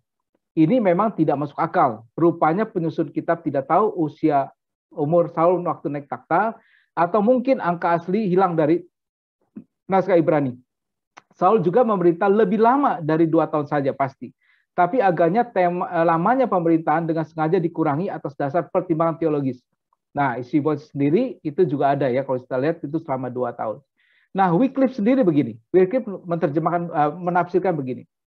Jadi Saul telah memerintah 1 tahun. Kalimat bahasa Ibrani ayat ini sulit diterjemahkan. Usia Saul ketika menjadi raja dan satu di antara dua angka menunjuk kepada masa pemerintahannya sudah tidak diterima lagi sebagai terjemahan yang benar. Adalah wajar untuk beranggapan bahwa karena Daud dan Salomo memerintah selama 40 tahun. Saul juga memerintah selama itu, Isiboset putranya juga berusia 40 tahun ketika ia memangku jabatan dan Isiboset tidak disebutkan di antara anak-anak Saul dan 1449. Sebuah cara yang diusulkan untuk menerjemahkan ayat yang sulit sekali diterjemahkan ini adalah Saul berumur sekian tahun ketika ia mulai memerintah dan ia memerintah selama sekian tahun dan 2 tahun atas Israel. Jadi begini, jadi sekian tahun ini menjadi dugaan dan 2 tahun itu tambahan. Jadi kalau kita lihat di sini ada kata 42 years. Jadi 40 tahun tambah 2 tahun, 42 tahun. Begitu ya, ini baru dugaan kalau lihat dari Wycliffe ini. Nah, di dalam catatan Wikipedia, saudara, menurut sejarawan Yahudi Romawi, Flavius Josephus, dikatakan Saul menjadi raja Israel selama 18 tahun ketika Samuel masih hidup dan kemudian memerintah sendirian selama 22 tahun. Nah, jadi jumlahnya berapa itu ya? Jadi 40 tahun dugaannya. Jadi Saul memerintah sebagai raja waktu Samuel hidup 18 tahun, setelah Samuel meninggal 22 tahun. Jadi genapnya 40 tahun, begitu ya. Nah, saudara,